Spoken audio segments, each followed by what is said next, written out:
Gracias por acompañarnos una vez más. Dios te bendiga. Vamos a abrir el Santo Libro, pero primero comencemos con esta historia. Un día un padre, al ver que su hijo se aburría, lo llevó a ver una película sobre la naturaleza. La película trataba sobre la vida de los animales. La intención del padre era que enseñara a su hijo la belleza de la creación para que pudiera entender mejor el hermoso carácter de Dios y así exaltarlo por sus maravillosos planes en favor de la humanidad. Lamentablemente, la película estaba llena de violencia. Los animales mostraban crueldad insoportable.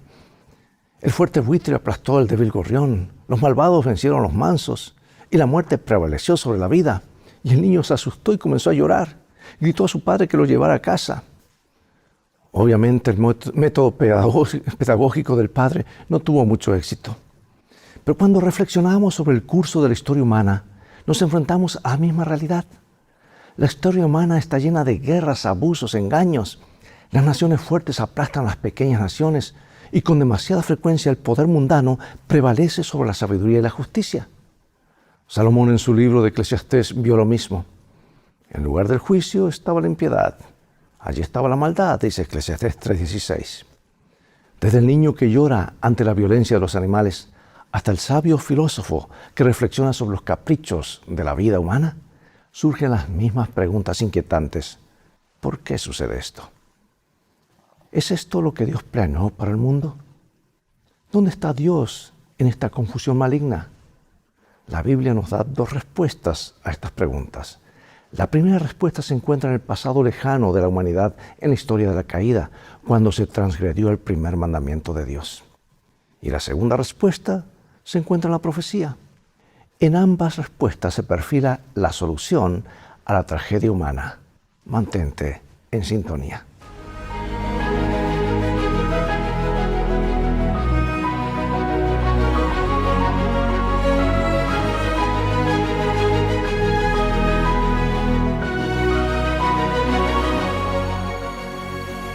Leo de la palabra de Dios en Salmos 46:10. Estad quietos y conoced que yo soy Dios. Seré exaltado entre las naciones, enaltecido seré en la tierra. A lo largo de los siglos, algunas personas han sostenido que Dios quería que la humanidad cayera en pecado y muriera, y que por eso la llevó a la cruz en la persona de Jesús para mostrar así de una manera insuperablemente gráfica y poderosa su amor por ella. En resumen, Dios necesitaba, según esa idea, que la humanidad cayera. Esa es una postura horrible y miserable. Nunca fue la intención de Dios que Satanás o la humanidad cayeran. La rebelión de Satanás y luego de la humanidad fue una tragedia de inmensas consecuencias. Nuestra dicha en compañía de Dios habría seguido siendo completa en caso de que nuestros primeros padres no hubieran caído. ¿Te imaginas lo que sería hoy este mundo? Hoy seguiremos examinando los problemas causados por la caída y por el deseo de tener un gobierno humano en lugar del divino. Estos son temas poderosos presentados en el libro de Daniel, donde se muestra que Dios estaba en lo cierto cuando advirtió a su pueblo acerca de lo que sucedería cuando se apartaran de él y eligieran monarcas terrenales en su lugar.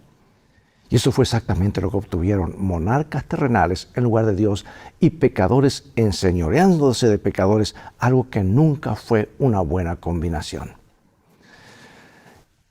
El jardín del Edén era un lugar donde su interacción con la creación les enseñaría sin cesar a ellos y a su descendencia más acerca del poder creador. Tengo algunas citas y párrafos aquí muy hermosos y voy a leer uno de ellos que dice así lo siguiente.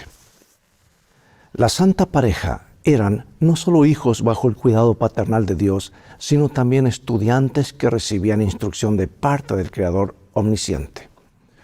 Los misterios del universo visible, las maravillas del perfecto en sabiduría, les suministraban una fuente inagotable de instrucción y placer. Bueno, hermosa cita, pero veamos cuál fue el primer mandato que Dios le dio a la humanidad y por qué era tan importante. Vamos a Génesis capítulo 2 y nos dice así. Y Jehová Dios hizo nacer de la tierra todo árbol delicioso a la vista y bueno para comer. También el árbol de la vida en medio del huerto y el árbol de la ciencia del bien y del mal. Y salía de Edén un río para regar el huerto, y de allí se repartía en 4 brazos. El nombre de uno era Pisón, Este es el que rodea toda la tierra de Ávila, donde hay oro, y el oro de aquella tierra es bueno, y hay allí también bedelio y ónice. El nombre del segundo río es Gihón, y este es el que rodea toda la tierra de Cus. Y el nombre del tercer río es Hiddekel. Este es el que va al oriente de Asiria. Y el cuarto río es el Éufrates. Tomó pues Jehová Dios al hombre y lo puso en el huerto de Edén, para que lo labrara y lo guardase. Y mandó Jehová Dios al hombre diciendo: de todo árbol del huerto podrás comer, mas del árbol de la ciencia del bien y del mal no comerás, porque el día que de él comierais ciertamente moriráis. El verbo hebreo sabá, o sea, mandar, aparece por primera vez en la Biblia como parte de la orden dada por Dios de no comer el árbol del conocimiento del bien y del mal. Ahora, ¿cómo es posible que el conocimiento esté prohibido? ¿No es siempre útil experimentar y saber más? Según las Escrituras, no. Porque Dios pretendía educar a su pueblo cabalmente y evitarle el sufrimiento que algunos conocimientos le causarían a largo plazo, como lo que sucedería más tarde cuando el pueblo eligió gobernarse a sí mismo en lugar de ser gobernado por el propio Señor. 1000 años después, cuando Israel pidió un rey, el Señor expuso las consecuencias de ello, como descubrimos la semana pasada, e informó a su pueblo que la decisión de alejarse de su gobierno directo duraría hasta el fin de los tiempos. Y a medida que los reyes de Israel se volvieron cada vez más malvados, el pueblo del pacto se volvió tan mundano y alejado del propósito de Dios que Él les dio aún más de lo que querían, un gobierno pagano. Por eso acercarse al libro de Daniel con este trasfondo en mente puede ser esclarecedor, porque la sucesión de los imperios descrita en las visiones del libro es más que un reproche dirigido a las naciones paganas. Es también una amonestación dirigida a Israel por su negativa a obedecer sus mandamientos. Los siglos de sometimiento en lugar de la libertad de la que el pueblo de Dios disfrutó originalmente en Edén se convertirían en una nueva aula donde los corazones dispuestos podrían observar el sorprendente contraste existente entre los reinos de este mundo y el reino de Dios. Piensa en los tipos de conocimiento, incluso actuales, sin los cuales estaríamos mucho mejor. ¿Cómo nos ayuda esto a entender el mandato divino dado a Adán y Eva en Edén en relación con el árbol del conocimiento del bien y del mal? Dios presentó, amados, las descripciones más convincentes acerca de la relación entre su pueblo y los reinos de este mundo durante el cautiverio en Babilonia y por medio del profeta Daniel. Su pueblo ya no era autónomo y ahora cosecharía las consecuencias de sus elecciones. ¿Aprenderían al menos de ellas?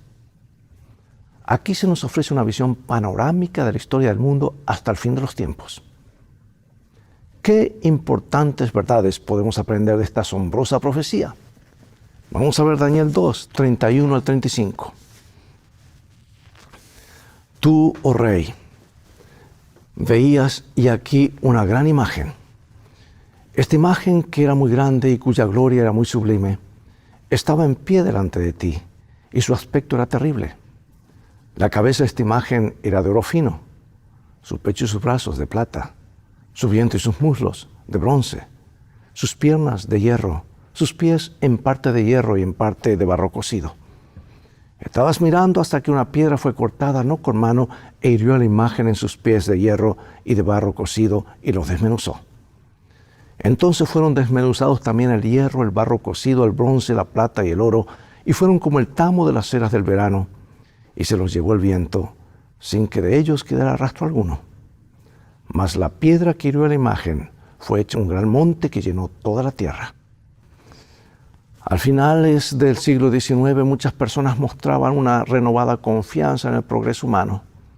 Por ejemplo, la Exposición Universal de París en el año 1900 fue una notable exhibición de optimismo acerca del futuro. Seguramente, con todos sus avances tecnológicos y científicos, muchos de los peores problemas de la humanidad llegarían a su fin. Y a medida que la humanidad se adelantaba en el siglo XX, cundía entre muchos pensadores el optimismo de que los ideales de la Ilustración, la era ilustrada, como decían, como la perfectibilidad humana y el poder de la razón, marcarían el comienzo de una nueva y maravillosa era para la humanidad. Sin embargo, la Primera Guerra Mundial acabó rápidamente con esos sueños. Mientras que a finales del siglo XX habíamos perdido más de 200 millones de personas a causa de la guerra. Las cosas cambiaron. Puede que hayamos avanzado tecnológicamente, amados, pero no moralmente. Y parafraseando al doctor Martin Luther King Jr., tenemos misiles teledirigidos por inteligencia artificial, pero hombres fatalmente equivocados. Una combinación sin duda aterradora. Muchos estudiosos de las profecías han notado que los metales de la imagen de Daniel 2 siguen un patrón de devaluación progresiva que va de lo más valioso a lo de menos valor. El oro deja su lugar a la plata, está el bronce y está el hierro, hasta terminar en una mezcla de hierro y arcilla.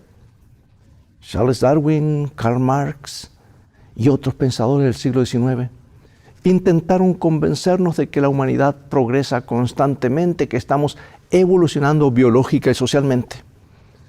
Y aunque en algunos aspectos la existencia humana ha mejorado, al menos en el ámbito físico, ¿quién puede vislumbrar un futuro de paz, seguridad y prosperidad en vista de cómo está siendo gobernado el mundo en la actualidad?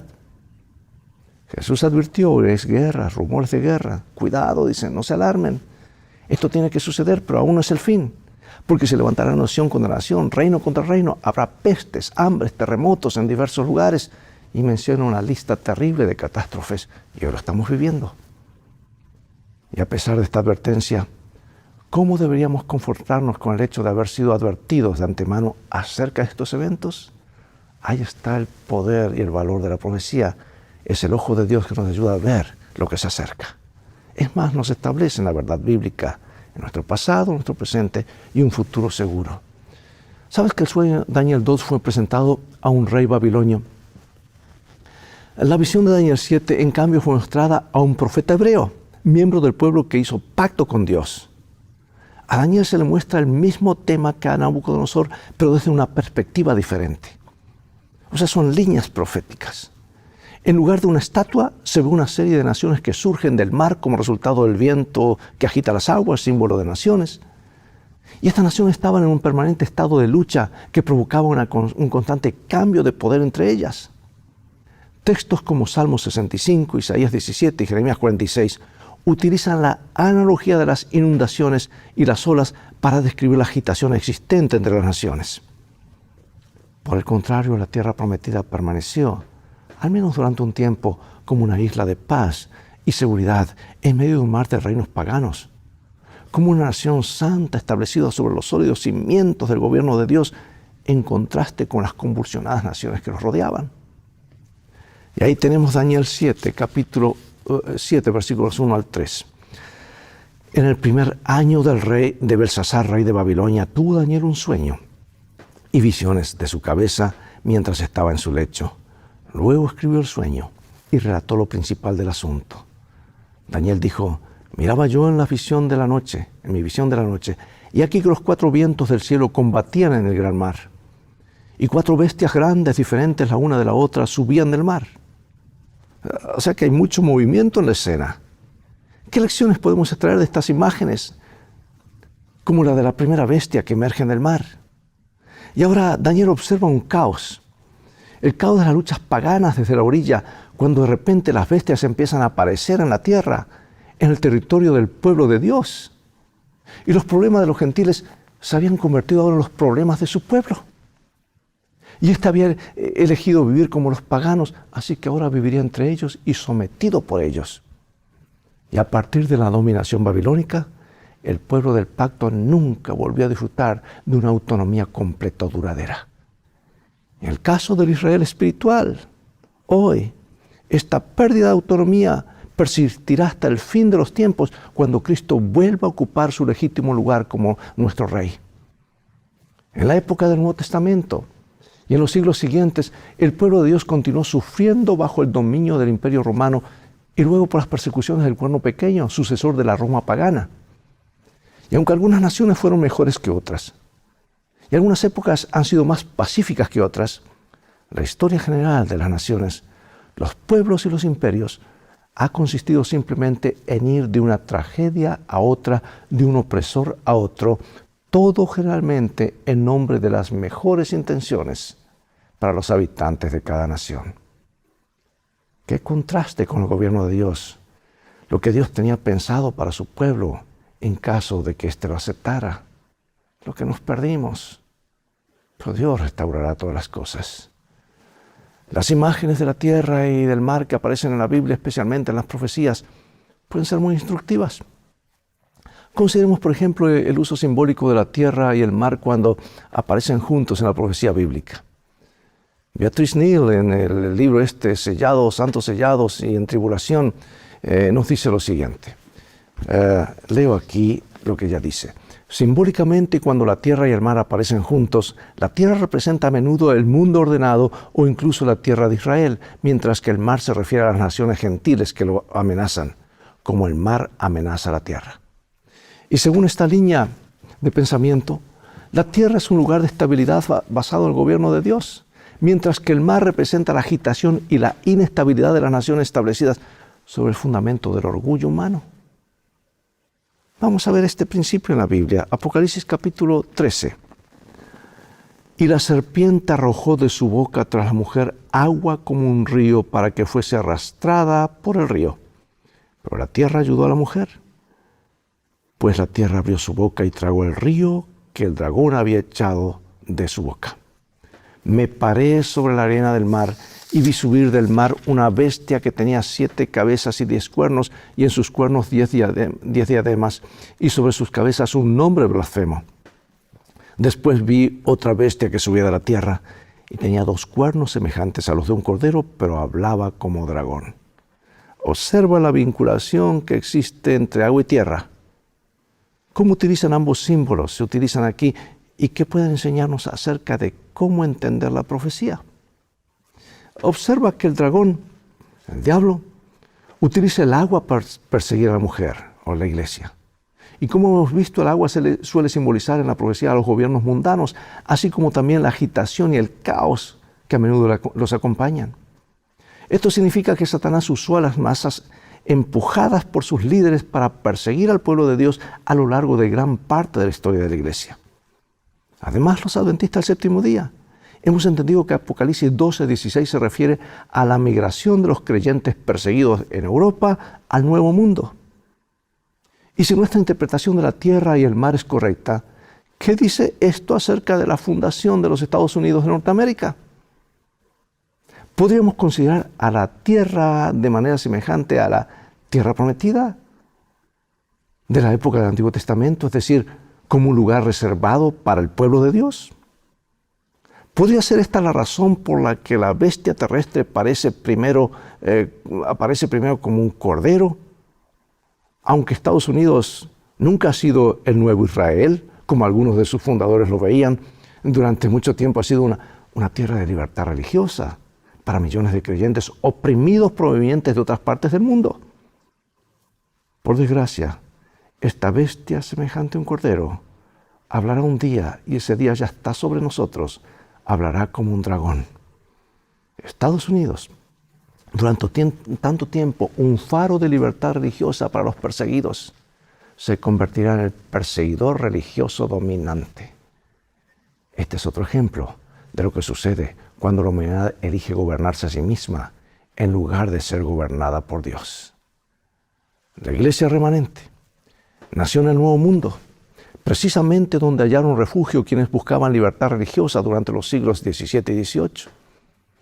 Y dados los antiguos obstáculos religiosos y políticos que existían en otras latitudes, es dudoso que la puesta en marcha de este movimiento hubiera sido tan rápida o poderosa en otro lugar. Porque en Apocalipsis 10 se describe el nacimiento de este movimiento.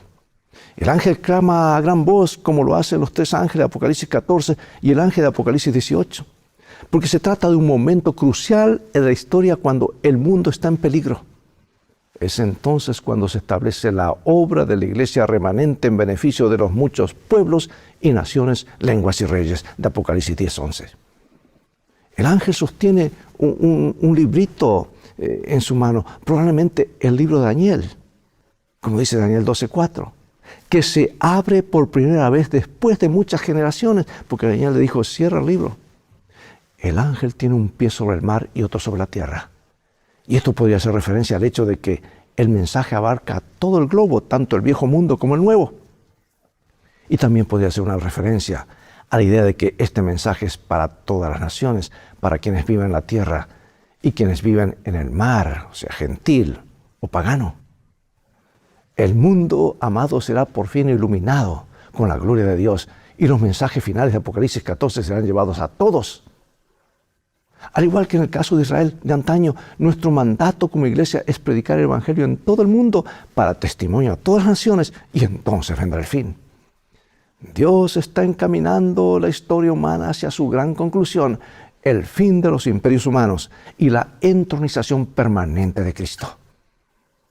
La Biblia deja perfectamente claro, sin ninguna ambigüedad, que todos estos reinos mundanos serán erradicados sin que quede rastro alguno de ellos, ni de sus horribles legados, y que serán reemplazados por el reino eterno de Dios, donde el pecado, el sufrimiento, la enfermedad, el mal y la muerte no volverán a surgir. Observa la exactitud con que las profecías de Daniel 2 y 7 predijeron el surgimiento y la caída de todos estos imperios mundiales. ¿Por qué esa exactitud asombrosa? Es asombrosa si pensamos en la época en que se escribió Daniel, siglos atrás. Eso debería ayudarnos a confiar en la promesa del reino final y eterno de Dios. Amados, hay mucho más para decir esto, pero estamos llegando a la hora. Y debo concluir diciendo que la Biblia describe el gran final. Y aquí está, Apocalipsis 21. Vi un cielo nuevo y una tierra nueva, porque el primer cielo y la primera tierra habían desaparecido. ¿Sí? El fuego que consume a los impíos purifica la tierra. Desaparece todo rastro de la maldición. Ningún infierno que arda eternamente recordará a los redimidos las terribles consecuencias del pecado. Y finalizo con esta cita inspirada que nos dice: solo queda un recuerdo. El Redentor, nuestro Redentor, llevará siempre las marcas de su crucifixión. En su cabeza herida, en su costado, en sus manos y en sus pies se ven las únicas huellas de la obra cruel efectuada por el pecado. El profeta, al contemplar a Cristo en su gloria, dice: rayos brillantes salen de su manto, allí está escondido su poder. En ese costado herido, de donde emanó la corriente purpurina que reconcilió al hombre con Dios, está la gloria del Salvador. Allí está escondido su poder, poderoso para salvar, por causa del sacrificio de la redención. Fue por consiguiente fuerte para ejecutar la justicia hacia aquellos que despreciaron la misericordia de Dios. Y las marcas de su humillación son su mayor honor. A través de las edades eternas, las heridas del Calvario proclamarán su alabanza y declararán su poder. Hermano y hermana, amigo y amiga, no sé si capta la profundidad de esto. Será el tema de estudio por la eternidad. Dios nos ayude a seguir fielmente su palabra. Un paso en la dirección equivocada. Y el enemigo tiene ventaja de este lado de la eternidad. Usa la mentira con la verdad y las mezcla. ¿Y cuántas veces aquellos que no están afirmados en todo el mensaje bíblico están dispuestos a seguir teorías humanas? Y pronto ocurrirá. La iglesia se unirá con el Estado exactamente como ocurrió allá en los días antiguos de Babilonia, como ocurrió en los días de la Edad Media. Y pronto ocurrirá como Jesús lo dice en Apocalipsis 13. El mundo está encaminado para eso. Pronto esta nación, los Estados Unidos, le dirán al mundo lo que tendrá que hacer en materia de religión. Hermanos, estamos llegando al tiempo final. Dios nos ayuda a estar firmes en los oráculos divinos. Oremos. Padre Celestial, gracias por tu mensaje. El mensaje profético nos alumbra claramente el futuro y fue anunciado por el Dios que tiene el mundo, el universo en sus manos. Sabemos lo que ocurrió en el pasado y eso nos da la seguridad de que lo que has dicho para el futuro se cumplirá. Gracias por guiarnos. Encomendamos nuestras vidas a ti en el nombre de Jesús. Amén. Amigos, es todo el tiempo que tenemos por hoy. Será hasta el próximo programa. Dios te bendiga y te guarde. Y recuerda, tú vales mucho para Jesús. Él te ama más de lo que puedes imaginar. Será hasta el próximo programa. Mientras tanto, sigue estudiando la Biblia. Es nuestro mapa, y Jesús es nuestro guía. Maranata, Dios te bendiga.